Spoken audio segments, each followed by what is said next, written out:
Price है?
चलो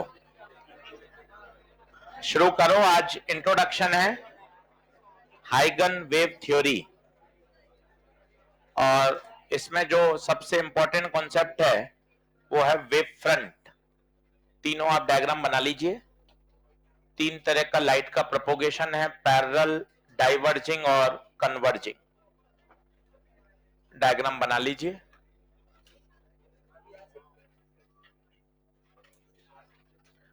तो हाइगन ने एक मॉडल प्रपोज किया कि लाइट किस तरह से ट्रेवल करती है। लाइट ट्रेवल करती है इन the form of wave front. अब वेव फ्रंट क्या है? वेव फ्रंट उन्होंने एक नया नाम दिया, क्योंकि देखिए लाइट क्या है इस पर कितने ही सैकड़ों साल डिबेट चली। पहले न्यूटन आए, उन्होंने कहा कि नहीं भैया लाइट तो पार्टिकल नेचर है, कॉर्पस्कुलर थ्योरी दी। फिर हाइगन आए, हाइगन ने अपना अलग कॉन्सेप्ट दिया। मैक्सवेल, प्लैंक, लड़ाई चलती रही। कोई कहता लाइट का पार्टिकल नेचर है, कोई कह रहा है लाइट का तो वेव नेचर है, कोई कह रहा है लाइट तो फोटोन से मिलकर बनी है, बोले तो पार्टिकल, कोई कह रहा है लाइट तो इलेक्ट्रोमैग्नेटिक वेव है।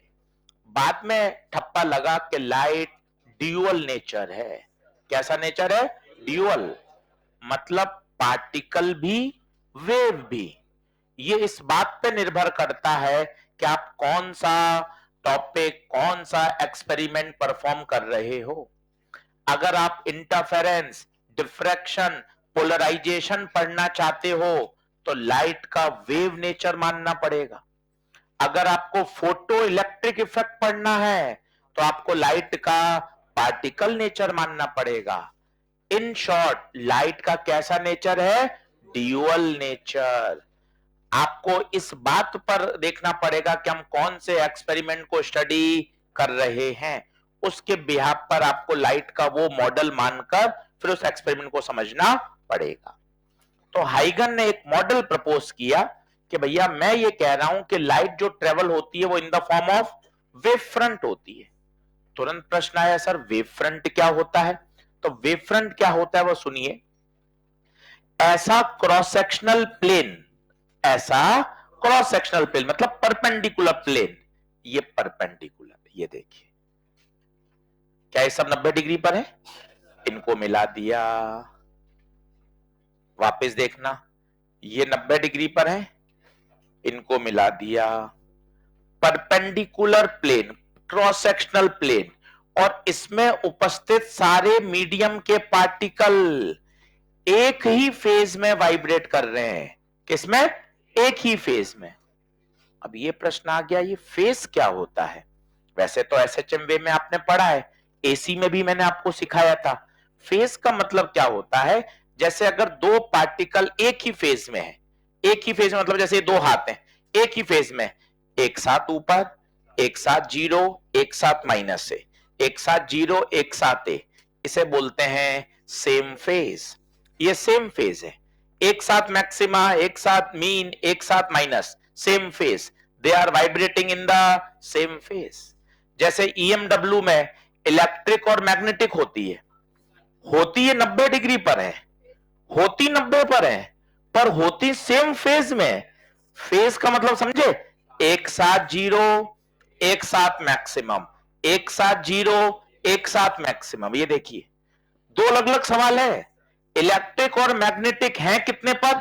90 पर है, 90 पर phase zero, phase difference zero. देखो अब एक साथ मैक्सिमम, एक साथ जीरो, एक साथ मैक्सिमम, एक साथ जीरो। ये देखिए आप, आपस में 90 है पर फेज डिफरेंस क्या है? जीरो। तो आशीष सर फेज डिफरेंस का मतलब क्या होता है? ऐसे पार्टिकल जिनके हालात सेम हैं, सब मीन से गुजर रहे हैं तो सभी मीन से गुजर रहे हैं, सब एक्सट्रीम पर हैं तो सब एक्सट्रीम पर है। तो वापस बताइए वेव फ्रंट क्या है? ऐसे क्रॉस सेक्शनल प्लेन जिसमें मीडियम के सारे पार्टिकल सेम फेज में है। अब आप खुद बताइए, ये आपने बना दिया तो ये कैसा वेव फ्रंट कहलाता है? Plane wave front. कैसा wave front? Plane wave front. Sir और सिखाओ, बहुत मस्त है। परिभाषा क्या है? क्रॉस सेक्शनल प्लेन होना चाहिए, परपेंडिकुलर होना चाहिए। अब परपेंडिकुलर खींचना, ये परपेंडिकुलर है, ये परपेंडिकुलर, ये परपेंडिकुलर, ये परपेंडिकुलर। ये देखिए ऐसा आएगा, इनको जोड़ दो, ये देखो अपने आप बनेगा, आपको टेंशन नहीं लेनी। अब आप एक बार गलत टेढ़ा मेढ़ा बनाता हूं, परपेंडिकुलर, क्या ये परपेंडिकुलर है क्या? कहां दिख रहा है? 90 दिख ही नहीं रहा यार। 90 बना, छोटी सी लाइन खींच, 90 दिखनी चाहिए। ये देख 90 दिखी, 90 दिखनी चाहिए, 90 दिखनी चाहिए, 90 90। अपने आप बनाओगे, एक बनते ही आगे के सारे बन जाएंगे। ये देखिए ये वेव फ्रंट आ गया। अब ये कॉनकेव है या कॉन्वेक्स है? जहां से लाइट आ रही है, जहां से लाइट इधर जिस दिशा में जा रही है वहां से खड़े होकर आप देख लीजिए क्या हो रहा है। कॉन्वेक्स, ये वाला हिस्सा देखिए कैसा है, बाहर। तो इसे बोलते हैं कॉनकेव कॉन्वेक्स में चिंता मत करिए। कैसा वेव फ्रंट है? Spherical wave front. कैसा वेव फ्रंट है? स्फेरिकल। वापस सर एक बार सर इसका मैं बनाऊं, चलो बनाओ। कैसा खींचना है बोलो? परपेंडिकुलर। एक छोटी सी लाइन खींचने की कोशिश करो, ये परपेंडिकुलर, ठीक है। इस पे 90 खींचो, 90 आसानी से, ये 90। इस पे खींचो, ये 90। ये परिभाषा है, मॉडल है, हाइगन ने ऐसा बोला। हाइगन वेव थ्योरी, एक्सपेरिमेंट नहीं है, कोई लॉ नहीं है, थ्योरी है। ऐसा कहा कि मेरा ऐसा मानना है कि जब लाइट प्रोपोगेट करती है तो इन the form of wave front करती है। पहला प्रश्न, गुप्ता सर ये वेव फ्रंट क्या होता है? तो वापस सुनो, एक परपेंडिकुलर क्रॉस सेक्शनल प्लेन जिस पर उपस्थित मीडियम के सारे पार्टिकल सेम फेज में हो। मतलब कहने का, यहां पार्टिकल ए, ये पार्टिकल बी, ये पार्टिकल सी, इन सब का फेज क्या है? सेम है। इन सबको आप मिला दो, अपने आप क्या बन गया? Wave front. कोई भी 90 डिग्री लाइन खींचो, कुछ नहीं रटना, ये 90 पे लाइन खींची, खट एक बनाते ही अपने आप शेप निकल के आ जाएगा। तो परिभाषा लिख लें, कोई इस पे न्यूमेरिकल नहीं बनता, कोई इसमें ऐसा नहीं सवाल बनता, पर बेसिक थ्योरी आना चाहिए। वापस बोलता हूं, हाइगन ने एक मॉडल प्रपोज किया। हाइगन ने बताया कि जब लाइट प्रोपोगेट करती है एक जगह से दूसरी जगह तो इन the form of wave front करती है। हमने तो आज तक तीर के निशान बनाए, रे ऑप्टिक्स में 18 लेक्चर में लाइट आ रही है, parallel light, diverging light, converging light. इन्होंने अब लाइट को किस रूप में रिप्रेजेंट किया? इन the form of wave front, in the form of wave front. Light और वेव फ्रंट हमेशा कितने डिग्री पे होंगे बताओ? 90। रे और वेव फ्रंट हमेशा 90। तो लिखिए, परिभाषा लिखिए, द लोकस ऑफ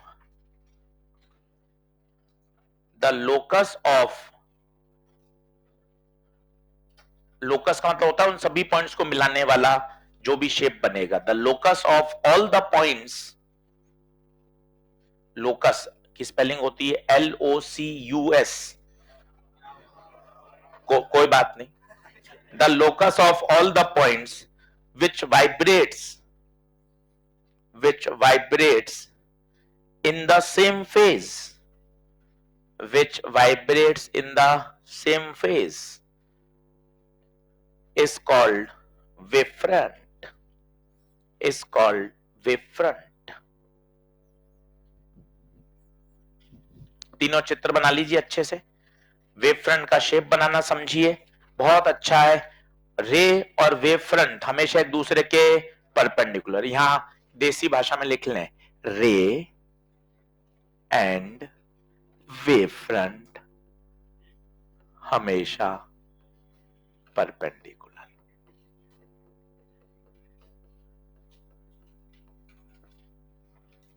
देख लो,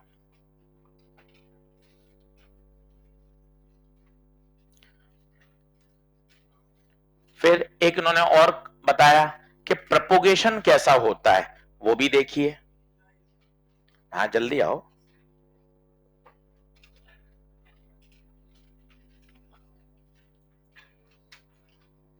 बोलूं? ठीक है। अब इन्होंने एक बात और कही कि वेवफ्रंट पर उपस्थित बहुत सारे पॉइंट एक नए पॉइंट सोर्स की तरह काम करते हैं।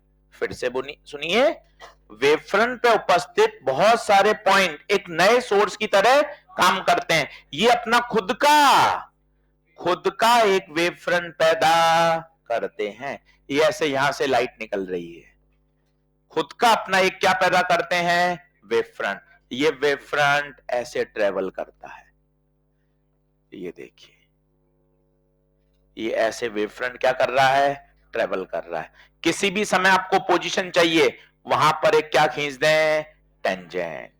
तो आप देखिए वेवफ्रंट जो पहले यहां था, कहां शिफ्ट हो गया, आगे। सब थोड़ा सा वापस समझा दो, वापस देख लो। ये वेवफ्रंट है, प्लेन वेवफ्रंट। शब्द बोलिए, वेवफ्रंट पर उपस्थित सभी बिंदु एक नए पॉइंट सोर्स की भांति काम करते हैं। इस पे असंख्य बिंदु हैं, ठीक है सर। अब ये अपना खुद का क्या पैदा करेंगे, वेवफ्रंट। अब इन सबको क्या मिला दो, टेंजेंशियली। तो देखो, जो वेवफ्रंट पोजीशन नंबर 1 पे था, खिसक के कहां गया, पोजीशन नंबर 2 पर। फिर वापस इस पर उपस्थित असंख्य बिंदु खुद एक नए पॉइंट सोर्स की तरह काम करेंगे, टेंजेंशियली मिला दो। बताओ वेवफ्रंट कहां गया, नंबर 3 पर। इस तरह से वेवफ्रंट आगे आगे आगे क्या कर रहा है, ट्रेवल कर रहा है। बना लीजिए। और इन पॉइंट्स को बोलते हैं sources of secondary wavelets, sources of secondary wavelets.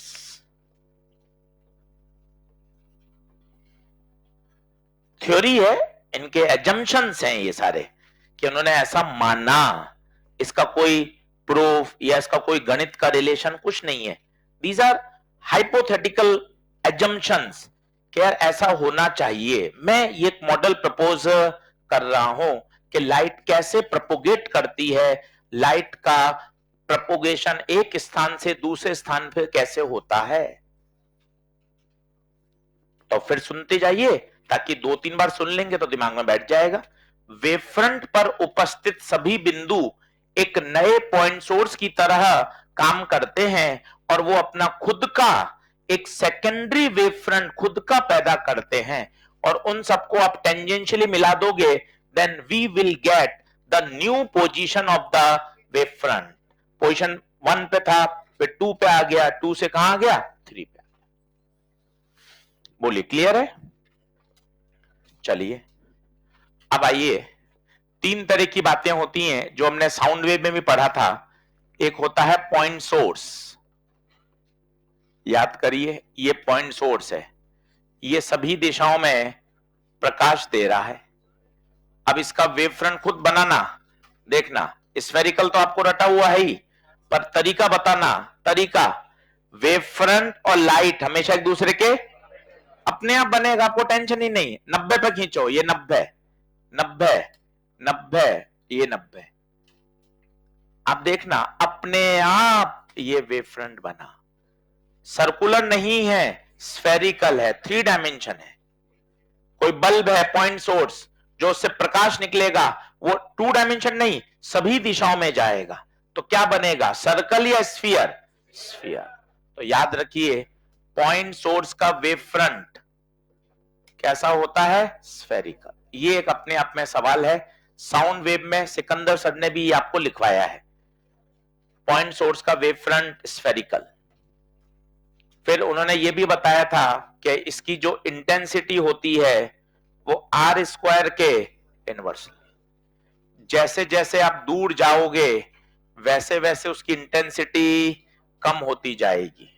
ये मॉडर्न फिजिक्स में भी काम आता है, साउंड वेव में भी काम आता है, वेव ऑप्टिक्स में भी काम आता है। सीधा याद रखिए, इंटेंसिटी आर स्क्वायर के इनवर्सली प्रोपोर्शनल है, नींद नहीं लेनी है। इंटेंसिटी आर स्क्वायर के क्या है? Inversely proportional. मतलब जैसे जैसे दूरी बढ़ेगी वैसे वैसे इंटेंसिटी कम होती जाएगी। 4 पॉइंट सोर्स, आई कौन है? इंटेंसिटी। तो ये दो बातें आपको याद होनी चाहिए।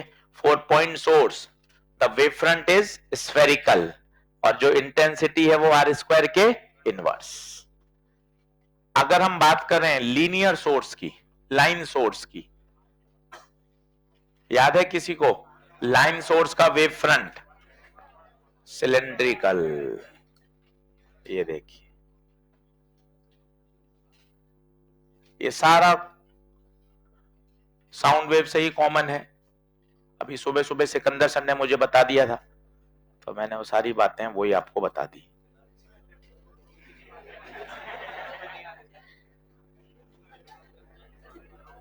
तो लाइन सोर्स का वेव फ्रंट कैसा? सिलेंड्रिकल। फालतू कोई बात नहीं करेगा। इंटेंसिटी पावर बटे एरिया। एरिया, सिलेंडर का एरिया 9th क्लास 2 पाई आर एच, याद करिए 2 पाई आर एच। तो यहां इंटेंसिटी आर के इनवर्स। ध्यान से देखना, लाइन सोर्स के लिए अलग है, पॉइंट सोर्स के लिए अलग है। दोनों प्रश्न बन सकते हैं और परीक्षा में भी पॉइंट सोर्स का तो आ ही चुका है। पॉइंट सोर्स के लिए इंटेंसिटी आर स्क्वायर के इनवर्स, जबकि लाइन सोर्स के लिए इंटेंसिटी छोटे आर के इनवर्स।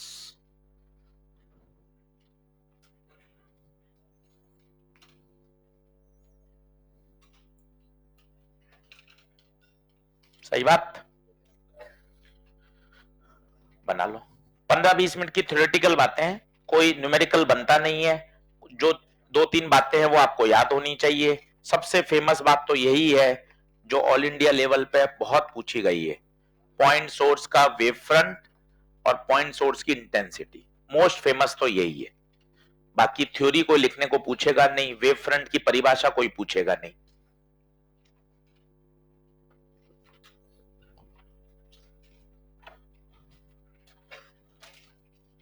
चैप्टर बहुत आसान है, एग्जैक्ट 6 लेक्चर पढ़ाई करनी है। 6 लेक्चर में अपना वेव ऑप्टिक्स बढ़िया हो जाएगा।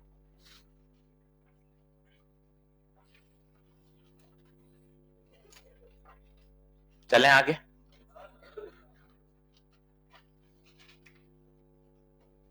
और सोचिए, अगर पैरेलल लाइट है, ये पैरेलल लाइट है, इसका वेव फ्रंट बना सकते हो? पैरेलल का मतलब क्या होता है बताओ? कहां से आना? बहुत दूर से आना। बिल्कुल, पैरेलल हम 10वीं क्लास से पढ़े, इनफाइनाइट से आना। इनफाइनाइट का मतलब होता है बहुत दूर, कमिंग फ्रॉम डिस्टेंट सोर्स। छोटे छोटे पॉइंट याद करो। इनफाइनाइट से बोलना अच्छी बात है, पर इनफाइनाइट कोई फिजिक्स में टर्म नहीं होती है ना, तो इसको अच्छे से बोलते हैं कमिंग फ्रॉम डिस्टेंट सोर्स। बहुत दूर कोई सोर्स है, उससे जो वेव फ्रंट आता है। अब बना सकते हैं वेव फ्रंट कैसा आएगा? एक ही तरीका है, परपेंडिकुलर प्लेन बनाओ, बस परपेंडिकुलर बनाओ, अपने आप आएगा परपेंडिकुलर। केवल परपेंडिकुलर लाइन खींचो, अपने आप आपको शेप का आइडिया लग जाएगा, रटने की जरूरत ही नहीं है। एक आइडिया लग गया, उसके बाद तो रिपीटेटिव करना है, रिपीटेटिव करना है। तो हमेशा याद रखिए। अब 5वीं बार बोल रहा हूं, वेव फ्रंट क्या है? वापस सुनिए, लाइट का, रे का एक क्रॉस सेक्शनल प्लेन जिस पर उपस्थित मीडियम के सभी पार्टिकल एक ही फेज में है। ऐसे सरल शब्द आने चाहिए जिसको हम एक्सप्लेन कर सकें। वेव फ्रंट क्या है? ये लाइट रे बनाई, इसका परपेंडिकुलर प्लेन बनाया, इस परपेंडिकुलर प्लेन पे उपस्थित ये P, Q, R, S, T, बताओ ये पांचों पार्टिकल एक ही फेज में है। एक ही फेज का मतलब क्या होता है? एक साथ मैक्सिमा, एक साथ जीरो, एक साथ माइनस ए, एक साथ अप एंड डाउन। आगे पीछे भी हो सकते हैं, ये ऊपर जा रहा है तो ये नीचे जा रहा है, देखिए अपोजिट फेज भी हो सकते हैं, ये मैक्सिमा पर ये जीरो पे ऐसा भी हो सकता है, बहुत सारे कंडीशन है।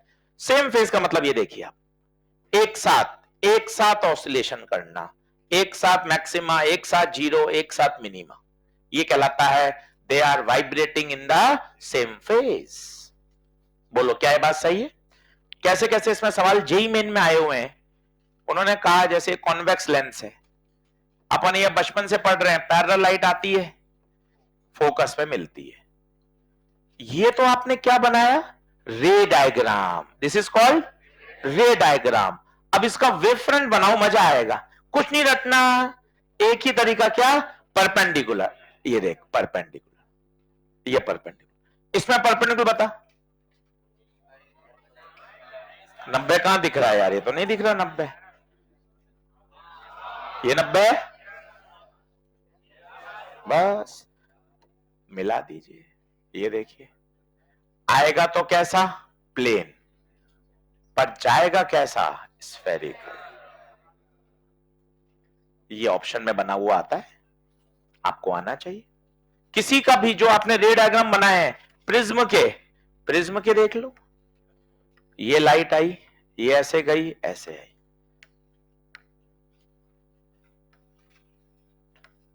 अब इसके बनाने, कहीं नहीं घबराना, वेव फ्रंट हमेशा परपेंडिकुलर, कहीं घबराने की बात ही नहीं है। एक बना दिया, फिर रिपीटेटिव करना है, एक बना दिया, फिर रिपीटेटिव करना है।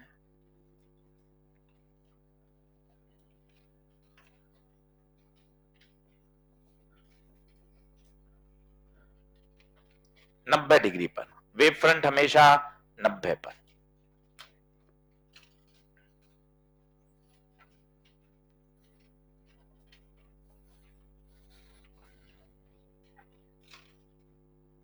तो ऑब्जेक्टिव सवाल ऐसा आया हुआ है जेई मेन में, 4 ऑप्शन में लेंस का, और न्यूमेरिकल पॉइंट सोर्स का आपको याद होना चाहिए, इंटेंसिटी आर स्क्वायर के इनवर्स 4 पॉइंट सोर्स।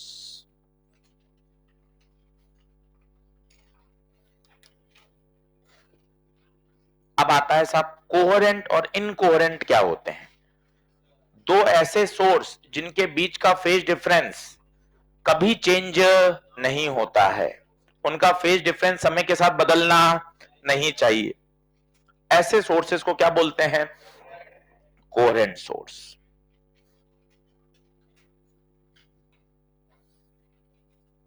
चित्र बना लें, चैप्टर बहुत आसान है। 2 ईएलपी हैं, वो 2 ईएलपी सब कुछ हैं, उसको एक एक सवाल करना है। एक पूरी इंटरफेरेंस की है और एक है डिफ्रैक्शन और पोलराइजेशन की। वो 2 ईएलपी जबरदस्त तरीके से करनी है, उसमें सारे प्रोफाइल आपकी कवर हो जाएगी, कोई सवाल नहीं अटकेगा। अगले टेस्ट में मैग्नेटिक इफेक्ट आएगा, ये 6ठी बार रिमाइंडर है, 20 बार रिमाइंडर देंगे आपको पेपर से पहले, ताकि आप थोड़ा थोड़ा एमईसी पढ़ना शुरू कर दें। एम्पियर्स लॉ पे सवाल आएंगे, कम से कम फॉर्मूले तो रिवाइज करो। सोलेनॉइड का म्यू नॉट एनआई होता है, सिलेंडर का, सिलेंडर भी अलग अलग होता है, सॉलिड सिलेंडर, हॉलो सिलेंडर, याद करो, थिक हॉलो, उनके फॉर्मूले, उनके ग्राफ, सीधे सीधे सवाल पूछे जाते हैं। सूत्र याद करो, ग्राफ देखो, अगर पार्टिकल 90 डिग्री पर एंटर करता है तो उसका पाथ सर्कुलर होता है, रेडियस के फॉर्मूले, सवाल आता ही आता है। फोर्स पे सवाल आता है, बिल साइन थीटा। तो एक बार पन्ने पलटोगे, परेशान सभी होते हैं, अरे सर याद नहीं आ रहा। आपके साथ भी यही है, हमारे साथ भी यही है, टॉपर के साथ भी यही है, तो उसमें कोई पजल नहीं होना है, पढ़ेंगे तभी तो याद आएगा यार। अब अभी तो इसी माइंडसेट से पढ़ रहे हैं, एक बार मुझे तो गो थ्रू होना है, एक बार गो थ्रू होना है। जब मैं दूसरी तीसरी बार होऊंगा तब अपने आप और अच्छा हो जाएगा।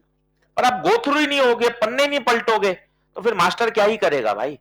तो वो तो आपको एक बार गो थ्रू होना पड़ेगा। रोज 15 मिनट 20 मिनट ही पढ़ो, पर 20 मिनट पढ़ो जो टॉपिक आ रहा है। चलो आगे बढ़े।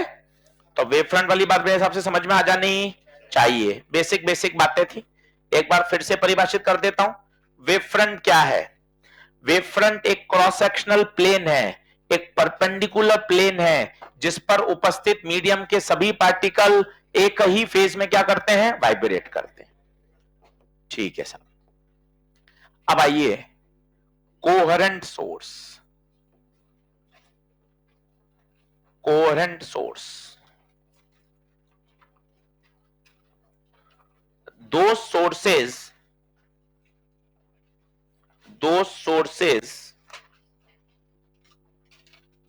those sources are said to be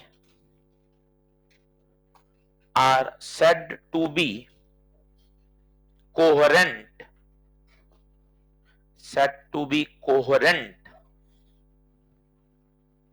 if the phase difference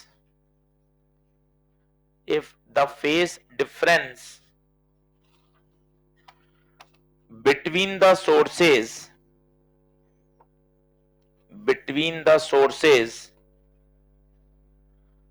does not change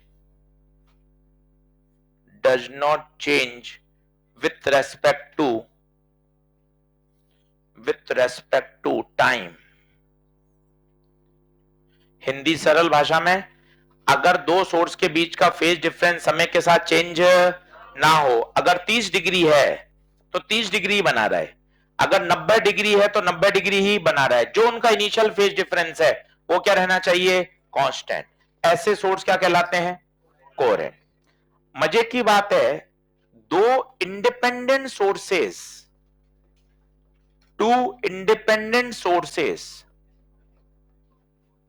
दो बल्ब हैं साहब, दोनों 100-100 वाट के हैं, दोनों की पावर सेम है, दोनों एक ही कंपनी के हैं, एक ही दुकान से लाए हैं, दोनों उधार पे लाए हैं, इसके बाद भी ये दोनों इनकोहेरेंट हैं। दोनों ही क्या है? इनकोहेरेंट। ये दो लाइट बिल्कुल आइडेंटिकल, एक जैसा प्रकाश, एक जैसा वोल्टेज, एक जैसी लाइट, एक ही कंपनी, उसके बाद भी ये क्या है? इनकोहेरेंट। क्यों आशीष सर इनकोहेरेंट क्यों है? ऐसा क्या है कि इनकोहेरेंट है? फिर कोहेरेंट कहां से मिलेंगे? ये सारे सवाल एकदम से दिमाग में घूम गए कि सर इनकोहेरेंट क्यों है सर, तो फिर कोहेरेंट कौन सी दुकान से मिलेंगे, क्यों जरूरत है कोहेरेंट की, इनकोहेरेंट से प्रैक्टिकल करेंगे तो क्या होगा? ये सारे सवाल अगर दिमाग में चल रहे हैं तो विज्ञान पढ़ रहे हो। अब मैं धीरे धीरे इन सबका आपको उत्तर दे देता हूं तो आपको क्लैरिटी आ जाएगी। पहली बात, दो इंडिपेंडेंट सोर्सेस हमेशा इनकोहेरेंट होते हैं, ये परीक्षा का सवाल है। इसको समझने के लिए आपको कुछ कहानी सुननी पड़ेगी, वो कहानी सुनिए, लिखना नहीं है। अपन कमरे में जाते हैं और स्विच को ऑन करते हैं, स्विच ऑन करते ही आपने देखा बल्ब, एलईडी, सीएफएल, ट्यूबलाइट, जो भी आपने कमरे लगा रखी है एकदम से ग्लो करती है और कमरे में रोशनी हो जाती है। ऐसा आप बचपन से कर रहे हो, 12वीं तक आ गए, ड्रॉप भी कर लिए, इतने बड़े हो गए, तो कभी आपने ये नहीं देखा कि यार ये होता क्या है? अपन ने बल्ब जैसी लाइट ऑन करी, कमरे में प्रकाश हो गया, जगमग हो गया कमरा, तो ये प्रकाश कैसे निकल रहा है इससे, इसके पीछे का क्या विज्ञान है? वो विज्ञान अपन को आना चाहिए। क्या है विज्ञान? सुनना। स्टेप नंबर 1, सबसे पहले आप स्विच को ऑन करते हो, स्विच ऑन करते ही सर्किट में करंट फ्लो होती है, करंट फ्लो होते ही मान लो बल्ब है, उसके अंदर फिलामेंट है, वो टंगस्टन का होता है, तो करंट फ्लो होती है, वो टंगस्टन का फिलामेंट गर्म होता है, I2RT हीटिंग इफेक्ट से। जैसे वो फिलामेंट गर्म होता है तो फिलामेंट के अंदर के टंगस्टन के एलिमेंट के अंदर के जो इलेक्ट्रॉन है वो ऊर्जा पाकर कहां चले जाते हैं? हायर एक्साइट स्टेट में। और हम बोर मॉडल में पढ़ चुके हैं, जब भी इलेक्ट्रॉन हायर से लोअर में जंप करता है तो एनर्जी रिलीज होती है। याद करो, Bohr postulate, whenever electron jump from high energy level to lower energy level, energy is release in the form of electromagnetic radiations, photons emit करता है। यही फोटोन प्रकाश है। सोडियम लैंप जो स्ट्रीट लाइट में लगे रहते हैं, जो पीले रंग का प्रकाश देते हैं, यार पीले रंग का प्रकाश कैसे निकलता है यार, पीली लाइट कैसे निकलती है? आओ थोड़ा उसको बेहतर सोचो। सबसे पहले स्विच ऑन किया, एक एक स्टेप सोचो, फ्लो, स्विच ऑन किया, करंट फ्लो हुई, करंट फ्लो होने से फिलामेंट गर्म हुआ, गर्म होने से इलेक्ट्रॉन एक्साइट हुए, एक्साइट होके अब वो इलेक्ट्रॉन को वापस नीचे कूदना पड़ेगा, क्योंकि कोई भी इलेक्ट्रॉन अपनी एक्साइट स्टेट में 10⁻⁻8 सेकंड से ज्यादा नहीं रह सकता, वो उसको वापस नीचे आना ही पड़ेगा। जब वो नीचे आएगा तब वो एनर्जी को क्या करेगा, रिलीज करेगा इन द फॉर्म ऑफ रेडिएशंस। अगर उन रेडिएशन की वेवलेंथ, प्लीज ध्यान दीजिएगा, अगर उन रेडिएशंस की वेवलेंथ येलो कलर से मैच कर जाएगी तो आप कहोगे पीले रंग का प्रकाश आ रहा है। अगर वो वेवलेंथ लाल रंग से मैच कर जाएगी तो आप कहोगे लाल रंग का प्रकाश आ रहा है। बात नंबर एक, ऐसे प्रकाश अपन को दिखता है। दूसरी बात, ये जो जंपिंग है ना भाई, इसका किसी पर अधिकार नहीं है, ये टोटल एक रैंडम प्रोसेस है। 10वें से वो तीसरे में आएगा या पहले में आएगा या छठे में आएगा या 9वें में आएगा, ये टोटल एक रैंडम प्रोसेस है। जो लाइट पैदा होती है वो इन द फॉर्म ऑफ पल्स होती है। किसके फॉर्म में होती है? पल्स के रूप में पैदा होती है।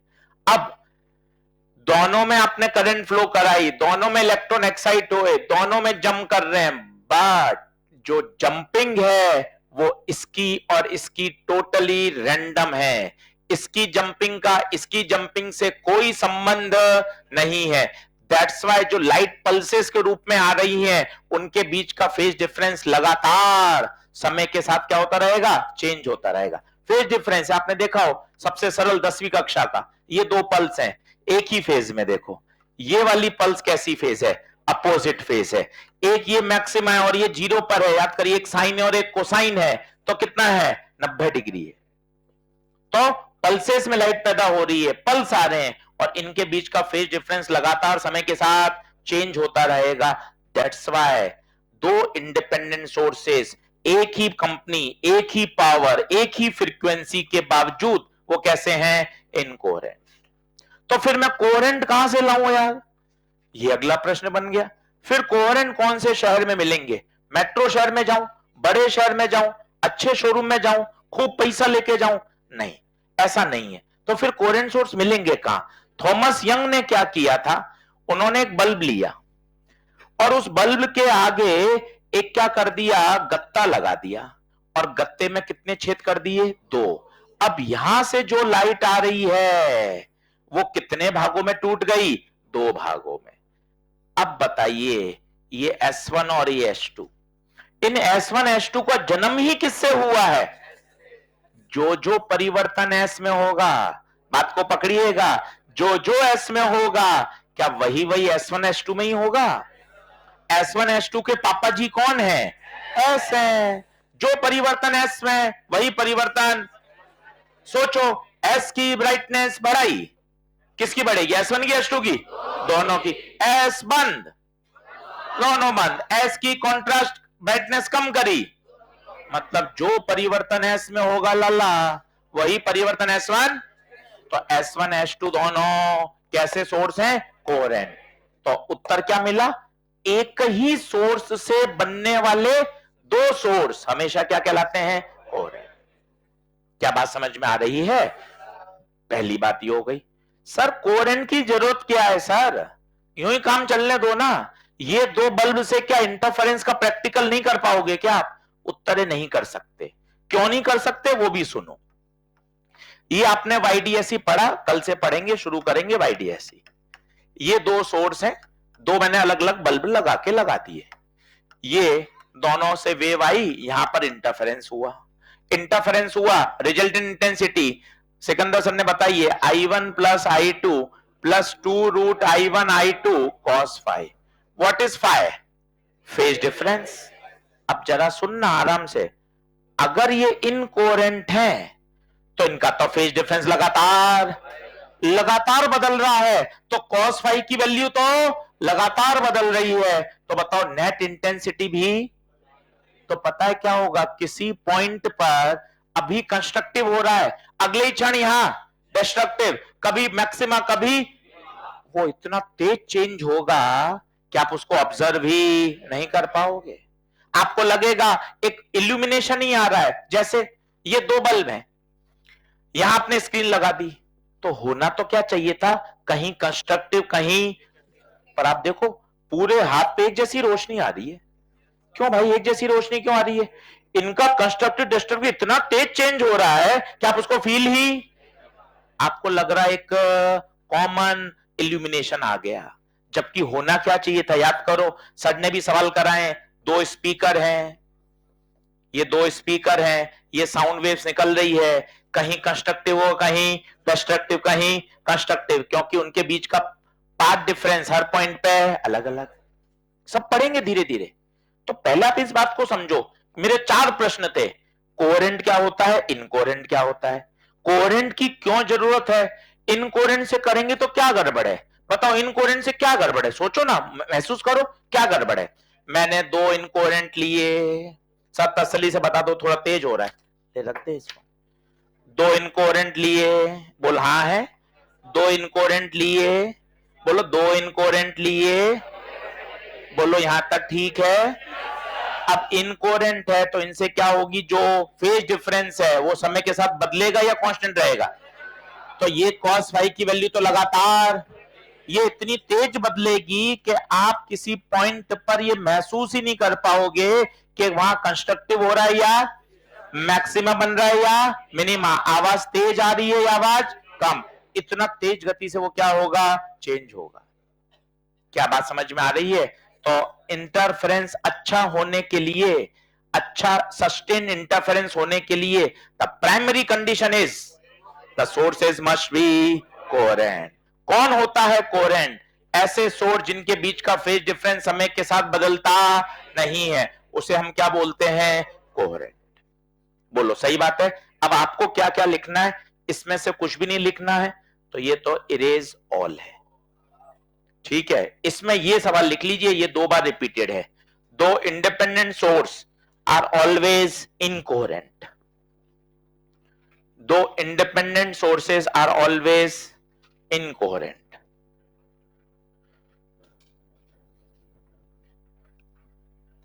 एक ही सोर्स से बनने वाले दो सोर्स, एक ही सोर्स से बनने वाले दो सोर्स कोहेरेंट होते हैं।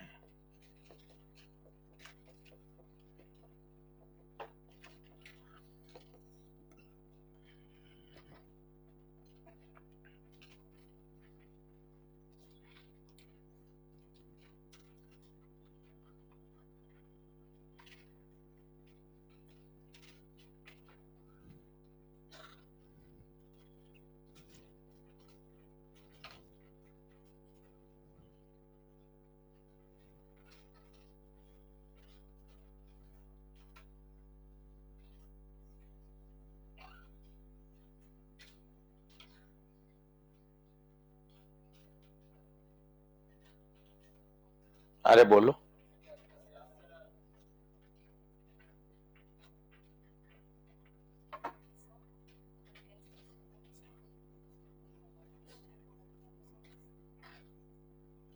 कोई दिक्कत नहीं है, S1S2 बने तो ऐसे ही ना, जो S में जंपिंग हुई वही तो S1S2 में होगी, कोई टेंशन नहीं है। थोड़ा और नीचे रख ले, और नीचे रख ले S2, कोई टेंशन नहीं। जो पाथ डिफरेंस रहेगा वो हमेशा कांस्टेंट ही तो रहेगा, जो एक बार सेट हो गया वो तो वही रहेगा ना, फिर और नीचे ले इसको, क्या बढ़े क्या आगे। अब कैसे एक ही सोर्स से दो सोर्स कैसे बनते हैं वो भी देख लो, वो भी देख लो। ये आपने सोर्स लिया S, इसके आगे गत्ते का टुकड़ा लगा दिया और उसमें दो छेद कर दिए, ये 3 दिन यही पढ़ना है, इसे बोलते हैं Young's double slit experiment. Thomas Young तो वैज्ञानिक का नाम है, और गत्ते के टुकड़े में 2 छेद हुए हैं, इसलिए इसे बोलते हैं डबल स्लिट। ये S1 और ये S2। तो यहां से जो लाइट आई, यहां से जो लाइट आई वो कितने भागों में टूट गई? 2 भागों में। ये क्या बना देता हूं मैं, बताओ ये क्या है? वेव फ्रंट बना लीजिए। ये भी अपने आप में सवाल है। थॉमस यंग ने YDSE में जो कोहेरेंट सोर्स बनाए उनका तरीका क्या था? तो आंसर था by division of wave front. ये 2 बार आया है, और शायद आप इस फील कर पा रहे होंगे, क्योंकि वेव फ्रंट जो S से निकला वो गत्ते के टुकड़े से रुक गया और कितने भाग में डिवाइड हो गया? 2 भागों में। इसलिए कहा जाता है by division of wave front. ये एक नीट का PYQ का क्वेश्चन है कि YDSE एक्सपेरिमेंट में कोहेरेंट सोर्स कैसे बनाए गए? उत्तर है by the division of wave front.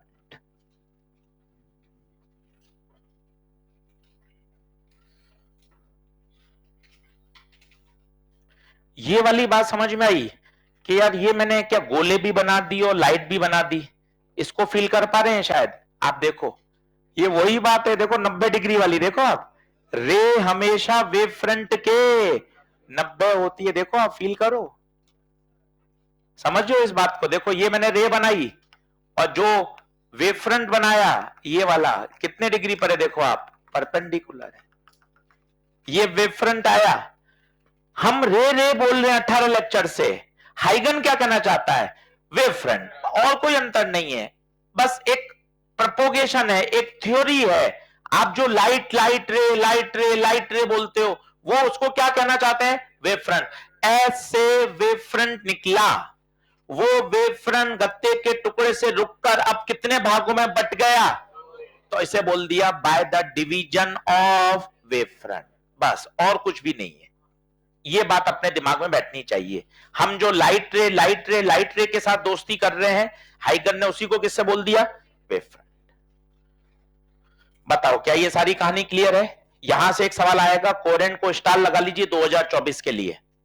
यहां से थ्योरेटिकल सवाल बनता है, सस्टेन इंटरफेरेंस की सबसे आवश्यक शर्त। सस्टेन का मतलब होता है टिकाऊ, अच्छा, सुंदर। सस्टेन इंटरफेरेंस की सबसे आवश्यक शर्त, sources must be coherent. Must be coherent. Star लगा लीजिए। परिभाषा कोहेरेंट की, कंडीशन, इनकोहेरेंट सब आना चाहिए। इस स्लाइड से एक सवाल बनेगा थ्योरेटिकल, देख लो।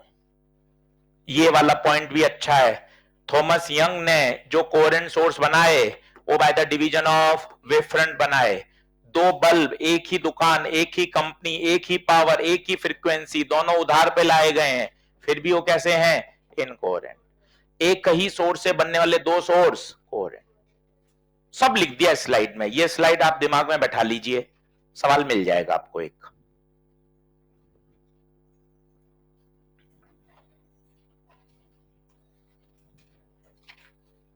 क्या आगे बढ़ूं? 2 मिनट का रेस्ट ले लीजिए। बहुत आसान चीजें हैं, कोई टेंशन नहीं। इतना आसान लगेगा आपको चैप्टर, और सवाल जब बनाओगे ना तब और खुशी मिलेगी, जब सवाल जल्दी जल्दी सॉल्व होते हैं। सरल या कठिन का निर्णय एक तो समझने के आधार पर होता है, और दूसरा निर्णय होता है सवाल। अगर आपके सवाल बन रहे हैं मॉड्यूल के, पुराने पेपर्स के, किताब के, तो आपको अच्छा लगता है, अच्छा यार सवाल बन रहे हैं, मुझे चैप्टर अच्छा समझ में आ गया। 2 तरह से जजमेंट होता है। एक क्लास में मुझे समझ में आ जाए, मुझे खुद को कॉन्फिडेंस आ रहा है कि हाँ चीजें मेरे दिमाग में घुस रही हैं, और दूसरा ठप्पा लगता है जब मेरे न्यूमेरिकल बन जाए। 2 ठप्पे आप लगवा दो, मेरा काम हो जाएगा। बाकी आप देखते रहना, मैं तो 5 महीने के बाद निकल लूंगा। सही बात है, बोलो हाँ है क्या? चलिए आगे आइए, अब पढ़ते हैं अपन इंटरफेरेंस ऑफ लाइट।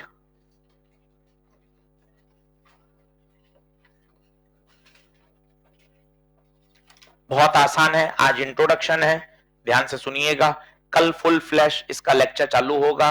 YDSE पे सवाल आता ही है, तो अगले 2.5-3 लेक्चर YDSE चलेगा, तो YDSE को ही बहुत ध्यान से पढ़ना है। अब इंटरफेरेंस है क्या वो समझिए। मेरे पास 2 बल्ब हैं, कहानी बोलिए, 2 सोर्स हैं, इन दोनों सोर्स से प्रकाश निकल रहा है, ये प्रकाश निकल रहा है। ये दोनों सोर्सेस कैसे हैं? कोहेरेंट, मतलब इनके बीच में जो इनिशियल फेज डिफरेंस है वो कांस्टेंट है। बच्चे जीरो बोल देते हैं, जीरो तो ठीक है, बेहतर क्या है? कांस्टेंट है। अगर 15 डिग्री है तो जीवन भर 15 डिग्री है initial phase difference. Initial phase difference क्या है? कांस्टेंट है, कोहेरेंट है। अब ये दोनों वेव निकली, यहां पे जाके क्या हुआ इनके बीच में? इंटरफेरेंस। इंटरफेरेंस, तो इंटरफेरेंस होता क्या है? स्वाभाविक है, 2 वेव्स का सुपरपोज होना। दोनों वेव क्या हो रही हैं? सुपरपोज हो रही हैं। सुपरपोज होने के बाद एनर्जी का रीडिस्ट्रीब्यूशन हो रहा है। सर रीडिस्ट्रीब्यूशन का मतलब जहां कंस्ट्रक्टिव इंटरफेरेंस बनेगा वहां एकदम से एनर्जी बढ़ जाएगी। 3 तरह से बोल सकते हैं। आवाज का तेज होना, कंस्ट्रक्टिव इंटरफेरेंस, ये सिकंदर सर कवर हो गए। लाइट का ब्राइट बनाना, मैक्सिमा बनाना, ये वेव ऑप्टिक्स। लाइट का 2 लाइट मिली और पर्दे पर क्या मिल गया? मैक्सिमा। कौन सा इंटरफेरेंस? कंस्ट्रक्टिव। एनर्जी का बढ़ना, कंस्ट्रक्टिव। तो वास्तव में क्या हुआ? जब 2 वेव मिली किसी पॉइंट पर, तो कहीं एनर्जी मैक्सिमम हो रही है और कहीं एनर्जी मिनिमम हो रही है। बस इसी फिनोमेना को क्या बोलते हैं? इंटरफेरेंस। क्या बोलते हैं? इंटरफेरेंस। देखो, एक रास्ता छोटा और एक रास्ता, तो इनके बीच में क्या पैदा होगा? पाथ का डिफरेंस। और सोचिए, ये पाथ का डिफरेंस क्या पैदा करेगा? Phase difference. याद करो, फेज डिफरेंस का फॉर्मूला सर ने सिखाया था, 2 pi by lambda into delta x. पूरा आपको तरीके से सिखाया था। Path difference, phase difference. Path difference क्या होता है? बहुत सरल है, केवल एक ही एग्जांपल हमेशा याद रखो। पाथ डिफरेंस एकदम से क्लियर होगा। राम भागा 10 मीटर, श्याम भागा 15 मीटर। बताओ व्हाट इज पाथ डिफरेंस? 5। इतना ही आसान है। आप टर्म बोल बोलकर उसको कठिन बना देते हो। इतना देसी एग्जांपल याद रखो। राम 10 चला, श्याम 15 चला। What is path difference? बड़ा रास्ता माइनस छोटा रास्ता। सर इसको एक साउंड वेव के एग्जांपल से जोड़ दो। चलो सिकंदर सर से बात चल लेते हैं, बहुत बहुत बेहतरीन पढ़ाते हैं, जबरदस्त वाला। ये देखिए, ये पॉइंट पी, 2 स्पीकर S1 और S2, यहां से एक वेव निकली साउंड, ये चली 3 मीटर, यहां से ये चली, ये मान लो ये दूरी 4 है, तो बताओ ये दूरी 5। कॉपी का ही सवाल लिया, उनसे पूछ लिया था मैंने सुबह। तो एक वेव चली 3, एक वेव चली, क्या दोनों बराबर चली क्या? एक का रास्ता छोटा और एक का रास्ता, तो क्या पाथ डिफरेंस है? बोलो पाथ डिफरेंस। 5 minus 3, 2 metre. समझो, ये चैप्टर के बेसिक हैं, आपको मजा आएगा आगे जाकर कि अच्छा पाथ डिफरेंस आया, और उस पाथ डिफरेंस से ही क्या बना? Phase difference. और बताओ, जैसे YDSE सब लिखो, न्यूमेरिकल सारे काम के हैं। YDSE में देखना मजे आएंगे आपको। ये S1, ये S2, ये सेंटर स्क्रीन का। अब आप देखना, S1 से वेव पहुंची, S2 से वेव पहुंची, बताओ कौन ज्यादा चला, S1 या S2? कौन सा रास्ता ज्यादा? बराबर, बहुत सुंदर, दोनों रास्ते बराबर। Path difference 0। इन बातों को फील करिए बार बार कि 2 वेव आएंगी, पर्दे के अलग अलग बिंदुओं पर मिलेंगी, अलग अलग बिंदुओं पर मिलेंगी, तो अलग अलग बिंदुओं पर पाथ डिफरेंस अलग अलग होगा। पाथ डिफरेंस अलग अलग होने की वजह से फेज डिफरेंस अलग अलग होगा, और वही डिसाइड करेगा कि कहां कंस्ट्रक्टिव है और कहां डिस्ट्रक्टिव। फॉर्मूले रटना अलग है, एक थीम आनी चाहिए आपके पास, केयर हो क्या रहा है कि मैं 10 मिनट बात करूं। अब आप मन बनाना डायग्राम है, डायग्राम की ऐसी तैसी हो रही है, बोर्ड पे देखना। ये S1 से वेव निकल रही है, फील करो कि भाई मैं अगले 4 दिन करूंगा क्या, क्या पढ़ने वाला हूं। ये देखो, ये S1 से वेव निकल रही है, कहां पहुंच रही है, पर्दे पर। S2 से वेव निकल रही है, ये कहां पहुंच रही है, पर्दे पर। अब सोचो, ये दोनों क्या करेंगी, सुपर इंपोज, सुपर इंपोज करेंगी। क्या दोनों रास्ते हर बार बराबर हैं? कहीं देखो सफेद छोटा है, पर्पल बड़ा है, कहीं देखो सफेद बड़ा है, पर्पल छोटा है, कहीं सेंटर पे दोनों बराबर हैं। तो क्या बोलोगे, पर्दे के हर बिंदु पर डेल्टा एक्स अलग अलग है, तो डेल्टा फाई भी और डेल्टा फाई अलग अलग होगा। अगर ये कंस्ट्रक्टिव की शर्त को फॉलो कर गया तो आप बोलोगे वहां पर maxima maxima, bright spot bright spot. अगर वो डिस्ट्रक्टिव को फॉलो कर गया, मिनिमा डार्क। एक ये कहानी की एक पिक्चर आनी चाहिए। फॉर्मूले पढ़ाना, क्वेश्चन कराना, थ्योरी बताना वो तो मैं करा दूंगा, पढ़ाने के बाद सवाल नहीं अटकेगा, वो तो इतने साल से हम यही काम कर रहे हैं। वो अलग बात है कि सर पढ़ा दिया सब सवाल बन जाते हैं, वो तो हमें पता है कि हम उसी तरीके से ऑर्गेनाइज पढ़ा रहे हैं।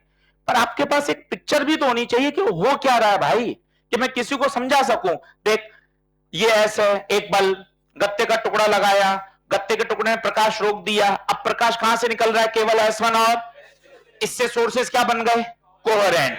क्योंकि जो जो परिवर्तन S में होगा at the same time S1 और S2 में होगा। S1 S2 के पापा जी कौन है, S1 S2 का डीएनए किससे मैच कर रहा है, S1 S2 का खुद का अस्तित्व नहीं है, उसका एग्जैक्ट डीएनए किससे मैच कर रहा है, जो जो परिवर्तन S में होगा वो at the same time S1 और, तो S1 S2 कौन हो गए, कोहेरेंट। यहां से प्रकाश निकल रहा है, ये प्रकाश पर्दे पर पहुंच रहा है और पर्दे पे जाके सुपर इंपोज कर रहा है अलग अलग बिंदुओं पर।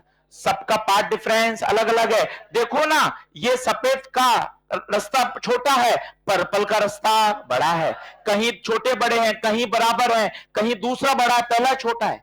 तो पर्दे के अलग अलग पॉइंट पे डेल्टा एक्स अलग अलग है, डेल्टा एक्स अलग अलग होगा तो डेल्टा फाई भी, और ये डेल्टा फाई का वेरिएशन ही आपको कहेगा कि कंस्ट्रक्टिव है या डिस्ट्रक्टिव। नहीं आ पा रहा, एक बार और समझाऊं, चलो वापस। तो ये वाला बनाओ, राम श्याम वाला सबसे बेसिक बहुत जरूरी है। ये बनाओ साउंड वेव सिकंदर सर, और ये वेव ऑप्टिक्स YDSE, लिख लो, लिख लो, फालतू बात मत किया करो, लिख लो। चलो फटाफट लिखेंगे, फटाफट लिखो, तुम सब मेरे बहुत प्यारे बच्चे हो, फटाफट लिखो।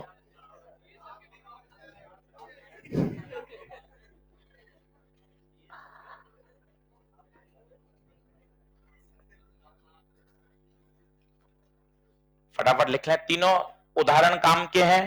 पार्ट डिफरेंस की आपको अंदर तक फील होनी चाहिए, आत्मा तक ये बात समझ में आनी चाहिए कि पार्ट डिफरेंस क्या होता है। जब कोई मुझे पूछे कि पार्ट डिफरेंस क्या होता है, तो मेरे पास सीधा एक उदाहरण है, राम 10 चला, राम 10 चला, श्याम 15 चला, बताओ पार्ट डिफरेंस क्या है।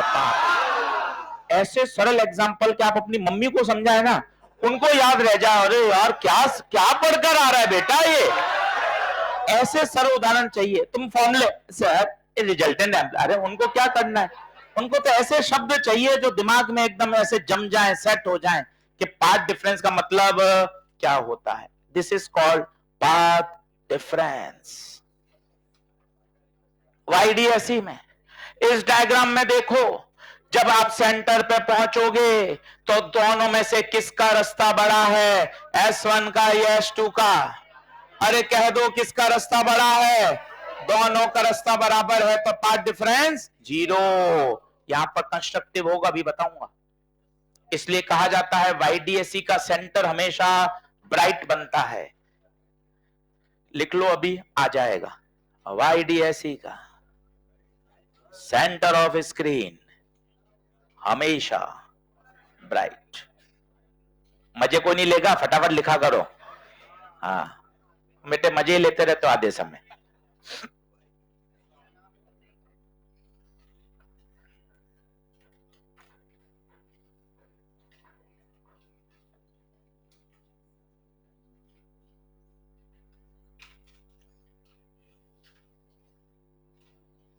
1.5 घंटे में सर हमारी सांस भर जाती है फिजिक्स पढ़ते पढ़ते।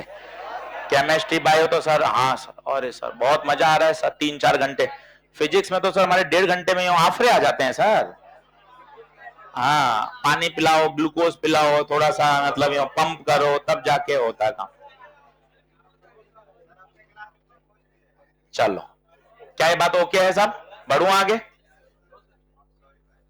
अब क्योंकि पता है ये 4 दिन कहानी चलेगी, तेरे दिमाग में क्लियर होनी चाहिए कि 2 सोर्स, दोनों से देखो ये चित्र बनाओ, बहुत अच्छा है। ये वेव निकल रही है, पी पे जाके वो क्या कर रही है, सुपरपोज। अच्छा शब्द लिखो, प्रिंसिपल ऑफ सुपरपोजिशन। इंटरफेरेंस के आगे लिखो, इंटरफेरेंस क्या होता है, the redistribution of energy. Redistribution of energy. Redistribution मतलब बोलो, एनर्जी रीडिस्ट्रीब्यूट हो गई, मतलब कहीं एनर्जी ज्यादा हो गई, वहां बन गया मैक्सिमा, कंस्ट्रक्टिव इंटरफेरेंस। कहीं एनर्जी डाउन हो गई, वहां क्या बन गया। तो आशीष सर ये डाउन अप क्यों हो रही है? क्योंकि अलग अलग बिंदुओं पर फेज डिफरेंस अलग अलग है, इसलिए एनर्जी का बढ़ना, एनर्जी का डाउन होना।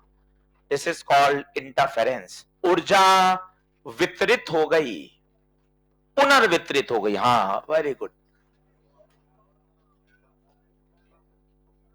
एनर्जी का पुनर्वितरण। एनर्जी तो कंजर्व है, बस वो क्या हो गई, कहीं ज्यादा कहीं कम, कहीं ज्यादा कहीं कम।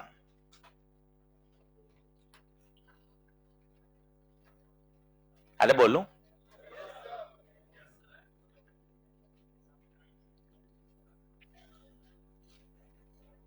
क्या? हाँ,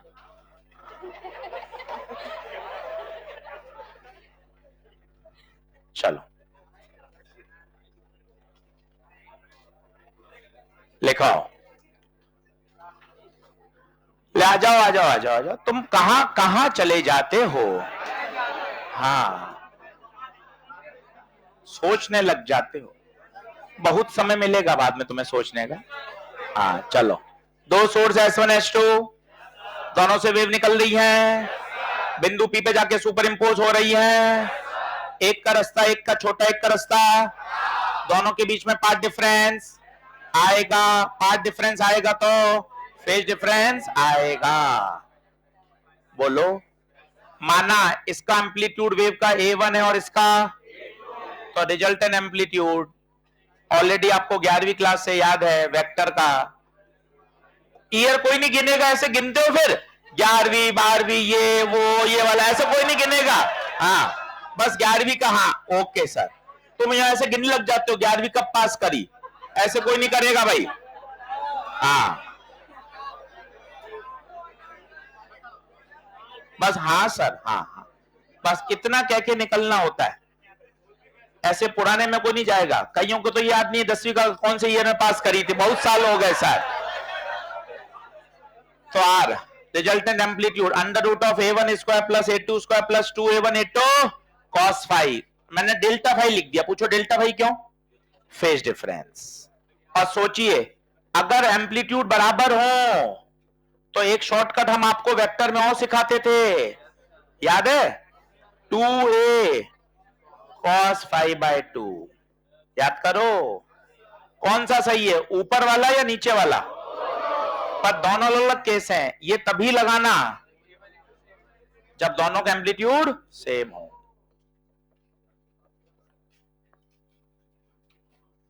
लिख लो बस,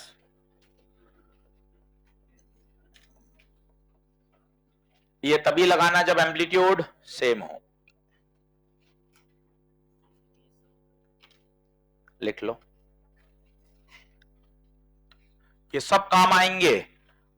यहां के सवाल, साउंड वेव के सवाल सेम चलते हैं, YDSC से पहले पहले सारे फॉर्मूले भी वही हैं, वही सवाल बनते हैं सारे के सारे। ये फायदा है, वेव ऑप्टिक्स में और साउंड वेव में सेम होता है। मैंने तो अभी साउंड वेव पढ़ाया लाइट बैच में, SHM वेव में, तो फिर मैंने उनको ऑप्टिक्स में वाले बात बताई नहीं, क्योंकि सेम ही है। जब मैंने खुद ने ही सारी बातें उसी ऑर्डर में लिखवाई हैं, तो मैंने वहां सिखाई नहीं, सीधा वो बोल दिया भैया वो साउंड वेव की कॉपी पढ़नी है। क्योंकि सारे सवाल, सारे कॉन्सेप्ट, सारी बातें यहां तक बिल्कुल सेम चलती हैं।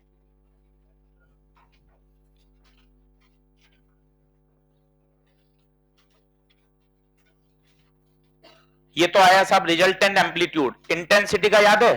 थोड़ा सा डरावना फॉर्मूला है, बोलो। आई बराबर I1 plus I2 plus 2√I1 I2 cos phi. Final लिखकर मैं डेल्टा फाइ लिख रहा हूं।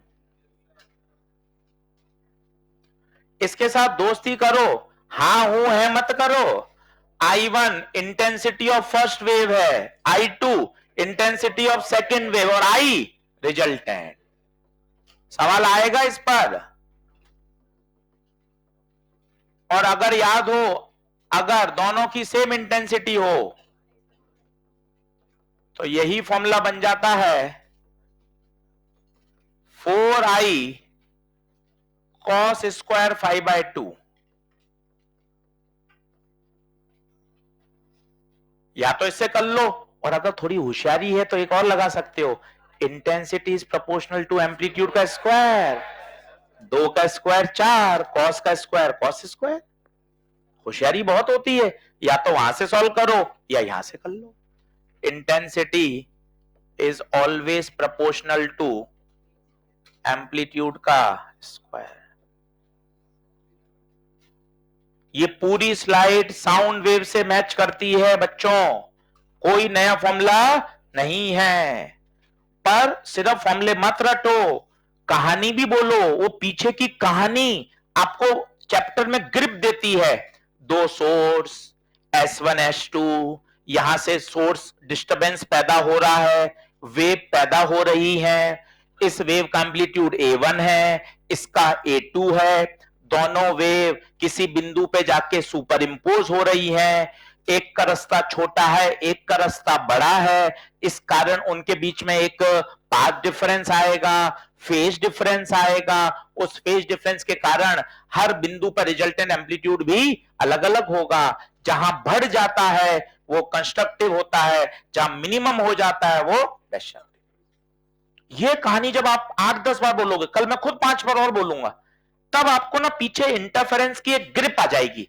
अरे यार इंटरफेरेंस में कुछ नहीं है, 2 बल्ब हैं, 2 सोर्स हैं, दोनों से प्रकाश आ रहा है, सुपर इंपोज हो रहा है, एनर्जी का रीडिस्ट्रीब्यूशन हो रहा है, बात खत्म। अब फिर तो गणित गणित बचेगी। बताओ ये क्या है? एम्पलीट्यूड। वो क्या है? इंटेंसिटी। और इंटेंसिटी और एम्पलीट्यूड में संबंध एम्पलीट्यूड का स्क्वायर। बोलो बढ़े आगे। अब एक इसमें खास बात है, ये नॉलेज बूस्टर लिखिए।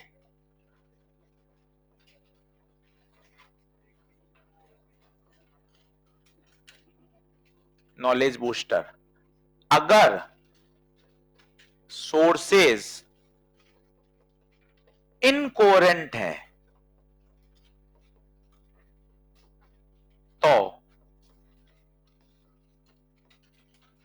रिजल्टेंट इंटेंसिटी कैसे निकालते हैं?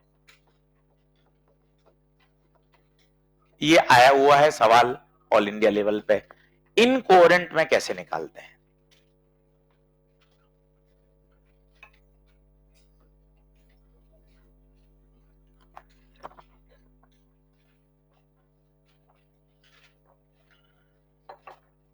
आज कोई होमवर्क नहीं है, कल भी नहीं दूंगा।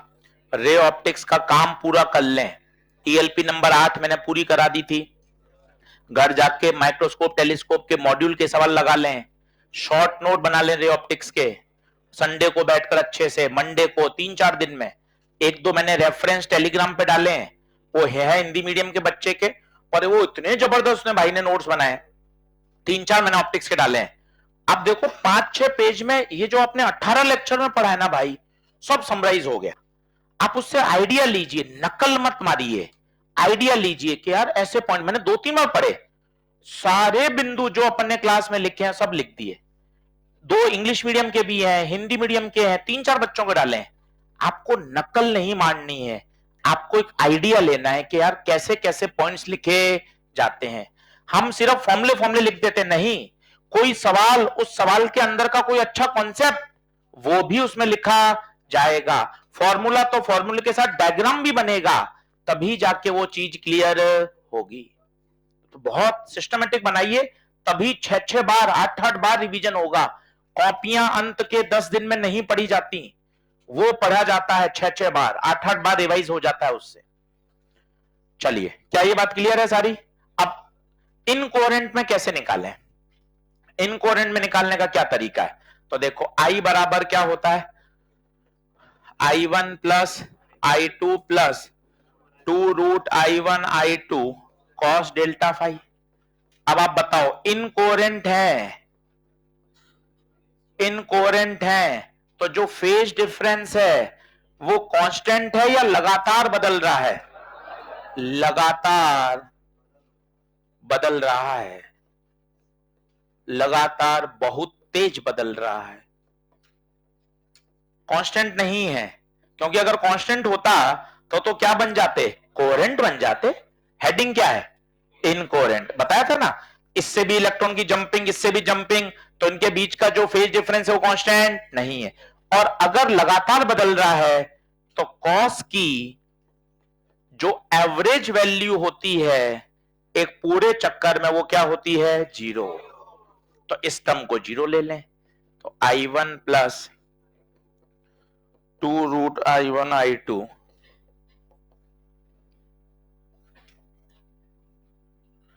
0, तो ये टर्म 0 हो गई। I1 plus I2। ध्यान देना, ये सूत्र किसके लिए लागू होगा? When sources are incoherent। देख लो, तसल्ली से दिमाग में बैठा लो, कोई जल्दबाजी नहीं है, आराम से पढ़ सकते हैं, पर्याप्त समय है, सिलेबस ऑन टाइम पूरा होगा, सारी चीजें आपको मैंने समझा दी हैं, आपको क्लैरिटी दे दी। क्लैरिटी देने से क्या होता है? कॉन्फिडेंस रहता है, नहीं तो पता ही नहीं है भैया क्या हो रहा है। तो आपके पास एक, हाँ यार सर ने सब बता दिया, कौन कौन से टॉपिक बचे हुए हैं, कौन पढ़ाएगा, कैसे होगा, कब सिलेबस खत्म होगा, पार्ट टेस्ट कब है, सब क्लियर।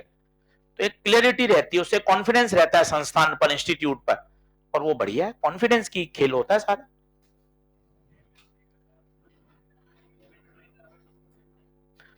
तो कॉस की वैल्यू लगातार क्या हो रही है? चेंज हो रही है। कॉस की वैल्यू लगातार चेंज हो रही है तो उसकी एवरेज वैल्यू पूरे चक्कर में 0। तो याद रखें, net intensity I1 plus I2, इसको अलग से पूरे को बॉक्स में डाल दो, इस नॉलेज बूस्टर को, ताकि ये चमके, शाइन मारे, बॉक्स में डाल दो इसको। ये सिर्फ और सिर्फ किसके लिए लागू होगा? If the sources are incoherent.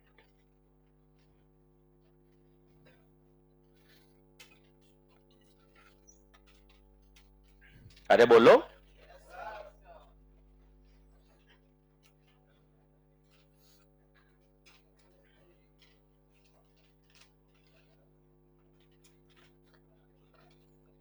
Next कर दूं?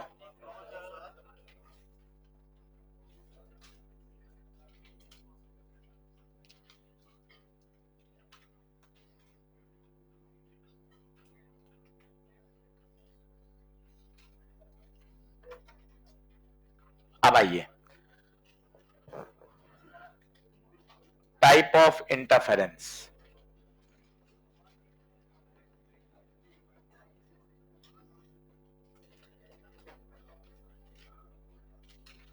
Type of interference,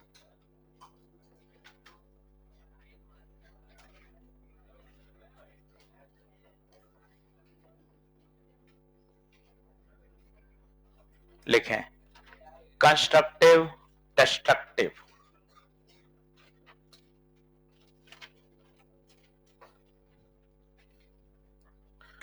constructive, destructive.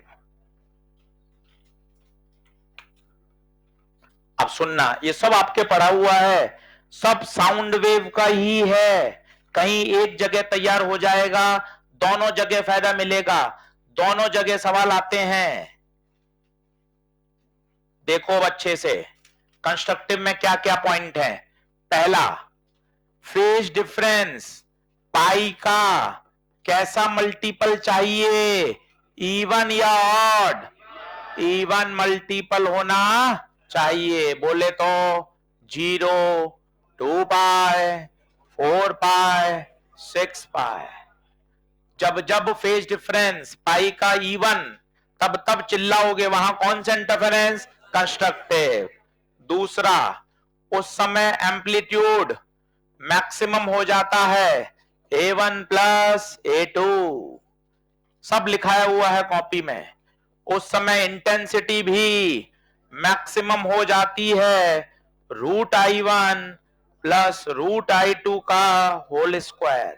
ध्यान से देखना, कई बच्चे पूरे में एक रूट लगा देते हैं, मैंने अलग अलग दूर दूर लिखा है, पूरा रूट नहीं है, अलग अलग है। और चौथा, उस समय जो पाथ डिफरेंस होता है वो होता है डेल एक्स बराबर एन लैम्डा। एन लैम्डा कैसे आया वो मैं आपको सिखा सकता हूं, बाकी आपको ये चारों याद होने चाहिए। ये कंस्ट्रक्टिव की शर्त है। पाई का even multiple, amplitude becomes maximum, intensity becomes maximum. अगर सिकंदर सर के चैप्टर में बोलूंगा तो आवाज तेज सुनाई देगी, लाउड सुनाई देगी, लाउडनेस बढ़ जाएगी, तो उसे हम बोलते हैं कंस्ट्रक्टिव। अगर आवाज धीमे सुनाई देगी तो उसे हम बोलेंगे डिस्ट्रक्टिव। लिख लीजिए। अब डेल्टा एक्स एन लैम्डा कहां से आया, यहां छोटा छोटा देख सकते हैं। डेल्टा एक्स कहां से आया, तो डेल्टा फाई होता है 2 pi by lambda into delta x. Delta phi की जगह 2n pi, 2 pi by lambda into delta x. 2 pi से 2 पाई कट गया तो डेल्टा एक्स एन लैम्डा। ऐसे ही कोने में करके देख लिया, बाकी तो याद होना चाहिए। n की वैल्यू 0, 1, 2, 3। ये मोस्ट फेमस केस है delta x n lambda for constructive interference. इसको एकदम दिमाग में रचा लो, बसा लो। Delta x n lambda, constructive की शर्त delta x n lambda. N की वैल्यू कहां से स्टार्ट होगी? 0, 1, 2, 3। अरे आया क्या? अब डिस्ट्रक्टिव का खुद लिखना है। कैसे? यहां पाई का इवन है तो वहां पाई का ऑड, यहां एम्पलीट्यूड मैक्स है तो वहां एम्पलीट्यूड मिन, इंटेंसिटी मैक्स है तो वहां मिन। बोलो, खुद करोगे? आ जाओ। डिस्ट्रक्टिव, डिस्ट्रक्टिव में पहला बोलो, पहला डेल्टा फाई लिख लो, पाई का ऑड मल्टीपल। अरे लिख लो रे, लिख लो, पाई का ऑड मल्टीपल। देख रहे हो, पाई, 3 पाई, 5 पाई, 2n प्लस 1 पाई।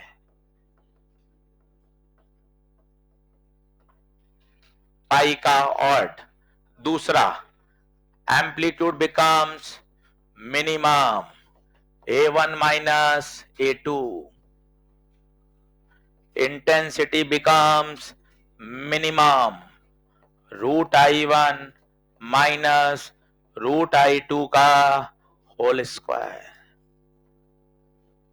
डेल्टा एक्स इंपॉर्टेंट है, 2n प्लस 1 लैम्डा बाय 2। कैसे आया वो भी सीख सकते हैं, याद होना चाहिए। डेल्टा एक्स कैसे आया?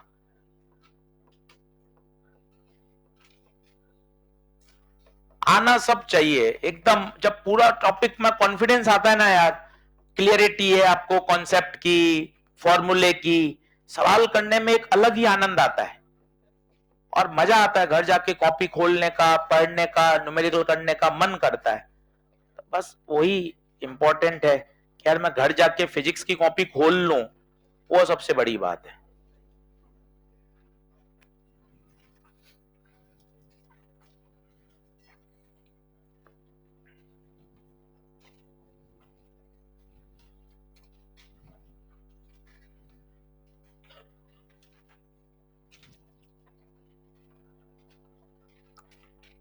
सभी लोग कल से वेव ऑप्टिक्स की ELP लेकर आएंगे, चेक करूंगा, क्योंकि हम सवाल नंबर डालेंगे सीधा, उससे हमारा सवाल लिखने का समय बच जाएगा। क्वेश्चन नंबर, इसलिए वेव ऑप्टिक्स की ELP लेकर आए, नहीं ली है तो अभी काउंटर से ले लें, साथ में होनी चाहिए, उससे हम अपना समय बचा सकते हैं। ज्यादा क्वेश्चंस कर लेंगे। क्लियर है बात? चलो अब देख लो, ये पूरा एक टेबल पे, एक ही स्लाइड पे आ गया पूरा कंस्ट्रक्टिव और डिस्ट्रक्टिव, इसी अंदाज में याद होना चाहिए पूरा पूरा सारे पॉइंट। पाई का E1, पाई का odd, maximum minimum, intensity maximum minimum और डेल्टा एक्स का formula n lambda 2n+1 lambda by 2। बोलो क्लियर है? बढ़े आगे।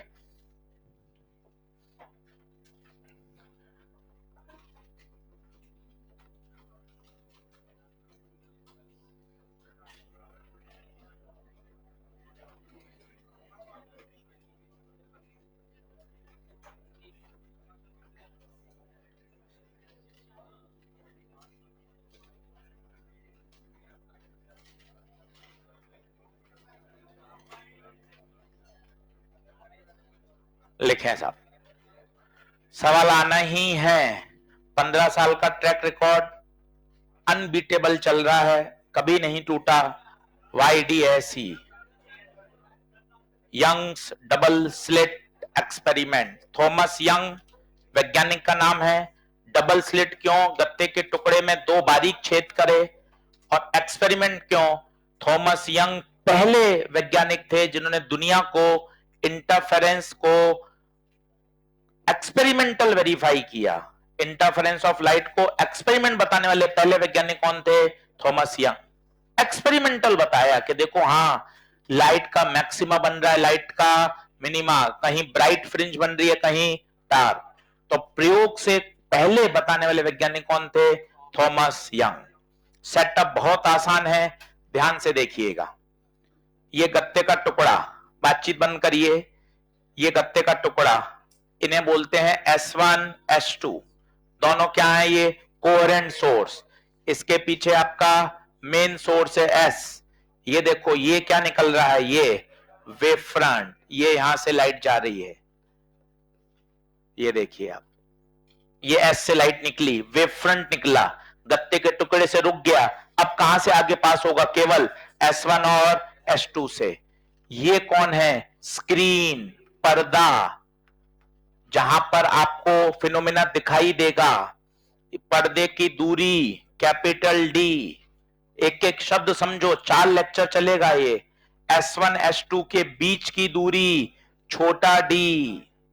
S1 S2 कौन है? स्लिट्स हैं, स्लिट्स क्या है? Slit. Distance between the slits छोटा d। स्क्रीन और स्लिट्स के बीच की दूरी बड़ा d।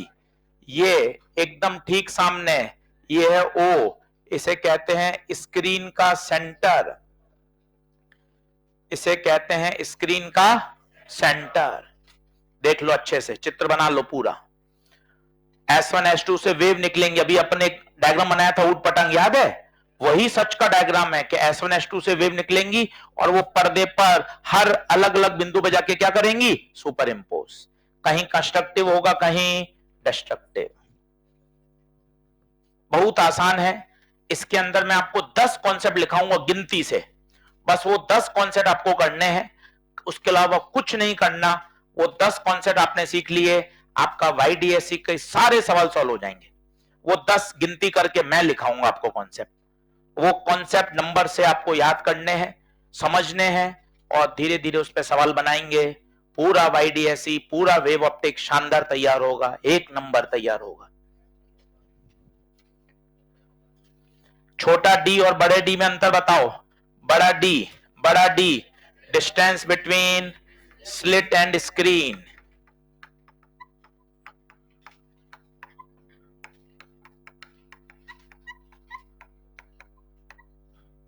Distance between slit and screen.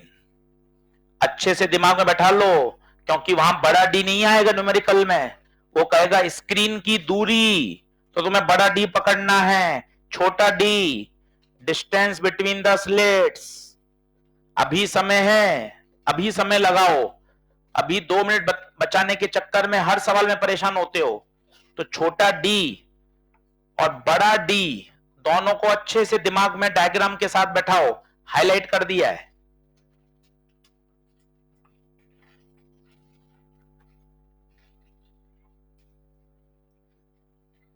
बोलिए क्लियर है? अब सेंटर पे बात करते हैं, स्क्रीन के सेंटर पे S1 से वेव निकली, S2 से वेव निकली, ये देखिए, ये ऐसी फील करती हुई बनाइए, ये देखो वेव जा रही है। टॉपिक के अंदर घुसिए, सुपरफिशियली मत पढ़िए, बेमन से मत पढ़िए, मन लगाइए उसमें कि यार मुझे करना है, अच्छा पढ़ना है, आगे बढ़ना है, यार मुझे मेहनत करनी है, और मेहनत आगे ही ले जाएगी, कोई रोकने वाला नहीं है, मेहनत कभी खराब नहीं जाएगी। S1 S2 से वेव निकल रही है, और वेव बताइए कहां पहुंच रही है, O पर। खुद बताइए किसका रास्ता बड़ा है, किसका रास्ता बड़ा है, बराबर है, इसका मतलब at O delta x is 0। और जरा सोचो तो डेल्टा एक्स 0 किसकी शर्त है, कंस्ट्रक्टिव की। देखना कैसे, मैं नहीं कह रहा, यहां देखो, एन के लिए रखो 0 1 2, तो देखो डेल्टा एक्स 0 लैम्डा 2 लैम्डा। अब आप खुद बोलो, चूंकि सेंटर पे डेल्टा एक्स क्या आ रहा है, 0, एट 0 किसकी शर्त है, कंस्ट्रक्टिव की, तो at O delta x comes out to be 0, और ये किसकी शर्त है, कंस्ट्रक्टिव की। इसलिए स्क्रीन के सेंटर पर, स्क्रीन के सेंटर पर हमेशा क्या बनता है, मैक्सिमा, और उसे कहते हैं सेंट्रल मैक्सिमा। सेंट्रल मैक्सिमा का कई बच्चे गलत मतलब समझ लेते हैं कि सेंटर पे बन रहा है, ना ना, सेंट्रल मैक्सिमा मींस जहां डेल्टा एक्स 0 होता है, पर्दे के उस पॉइंट को क्या कहा जाता है, सेंट्रल मैक्सिमा। ये अपने आप में एक छोटा सवाल कि YDSE में सेंटर पे क्या बनता है, उत्तर है मैक्सिमा बनता है। बताओ ब्राइट स्पॉट बनेगा या dark spot, bright spot, bright spot, bright fringe, कुछ भी बोलो, मैक्सिमा बनेगा, ब्राइट बनेगा, एनर्जी बढ़ जाएगी, कंस्ट्रक्टिव होगा, ये सब पर्यायवाची शब्द हैं, सबका मतलब एक ही है।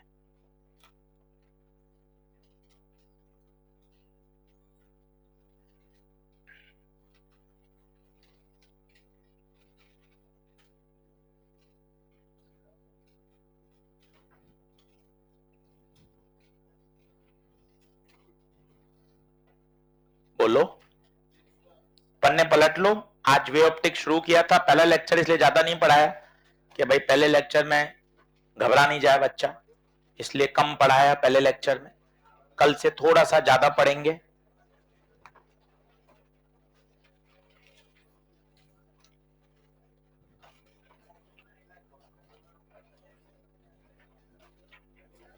सही है, तो अब अगले 2 लेक्चर बड़े जबरदस्त हैं क्योंकि उसमें YDSE आने वाला है, और बहुत अच्छे से करिए। कल से ELP जरूर लेकर आए वेव ऑप्टिक्स की।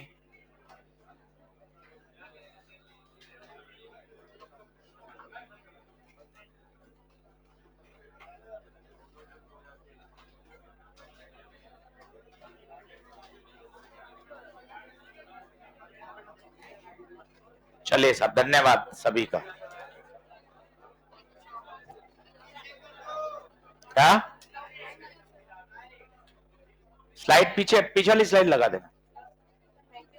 Thank you.